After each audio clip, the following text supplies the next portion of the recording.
जगन्नाथपुरी और बद्रीनाथ जी में एकादशी चावल कोई खाए जगन्नाथपुरी में तो भी एकादशी भगवान को भोग लगाकर सबसे पहले एकादशी के दिन चावल।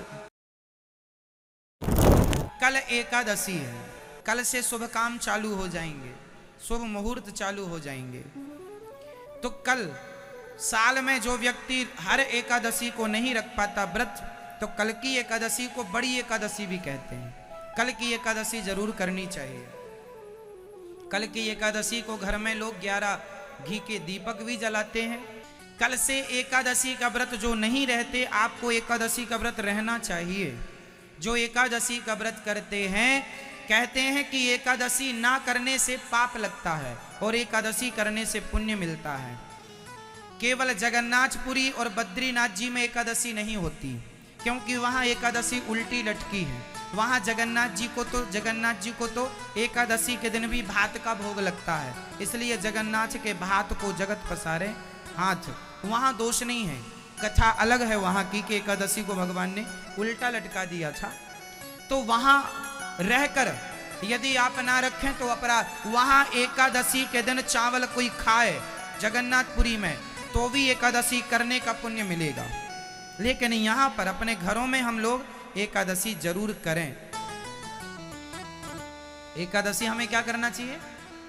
आप बूढ़े हैं, बच्चे हैं, यदि आप बूढ़े हैं तो आप एकादशी के दिन चावल ना खाएं, वह भी एकादशी है, चावल नहीं खाना चाहिए। यदि आप साध सकें तो फल फूल खा लें, फल फूल से गुजारा ना हो तो रोटी खाएं, लेकिन चावल ना खाएं। यदि अति बूढ़ा है उसके लिए कह रहे हैं, आप साध सकते हैं, कर सकें। हम हिंदुओं का, हम सनातनियों का सर्वश्रेष्ठ व्रत एकादशी ही है, इसलिए हम सबको एकादशी करनी चाहिए। और एकादशी का उद्यापन नहीं, उद्यापन क्या, एकादशी करते करते शरीर पूरा हो ज्यादा अच्छा है। उद्यापन करना है तो झूठ, कपट, निंदा, चुगली, बुराइयों का उद्यापन करना चाहिए। अपने जीवन में जितनी बुराइयां हैं उन्हें छोड़ना, अच्छे काम नहीं छोड़ने, अच्छी चीजें नहीं छोड़नी, ठीक है। तो एकादशी आप कितने लोग करते हैं? एकादशी सही नहीं करते तो कल से स्टार्ट कर दीजिए, करना ही चाहिए। सवेरे जल्दी जाग जाओ। एकादशी के दिन क्या करना है सुनो। कहा जाता है कि एकादशी जैसे कल है तो आज 10वीं को चावल नहीं खाना चाहिए। आज 10वीं को भी चावल नहीं खाना चाहिए। कोशिश करो, यदि कोई खाए तो ना खाए, और कोई खाए तो फिर कोई दिक्कत नहीं है, पर ना खाए वो बेस्ट। एकादशी के दिन चावल 10वीं से स्टार्ट हो जाता है।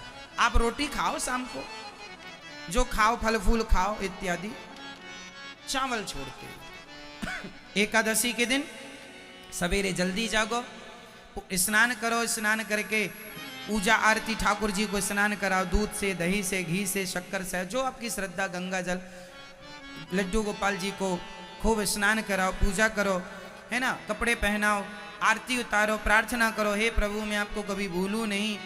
और भगवान का चरणामृत पीकर व्रत को स्टार्ट करना चाहिए। सवेरे भगवान जी को नहवाओ, वो चरणामृत पी लो और पी के वो व्रत चालू हो गया। फिर एकादशी पूरी हो गई, द्वादशी आ गई। तो द्वादशी को आपको सबसे पहले ब्राह्मणों को भोजन कराना चाहिए। ब्राह्मणों को भोजन ना करा सको तो कन्या को भोजन कराना चाहिए। कन्या को भोजन ना करा सको मानदान को भोजन कराना चाहिए। मानदान को भोजन ना, मानदान मतलब भांजे, ना भोजन करा सको तो गौ माता को रोटी खवाना चाहिए, है, कुत्ते को, पक्षियों को दाना निकालना चाहिए। उसके बाद हमें भगवान को भोग लगाकर सबसे पहले चावल ग्रहण करना चाहिए द्वादशी के दिन। एकादशी को चावल नहीं खाना चाहिए, पर द्वादशी के दिन चावल जरूर खाना चाहिए, तब एकादशी के व्रत पूरा होता है।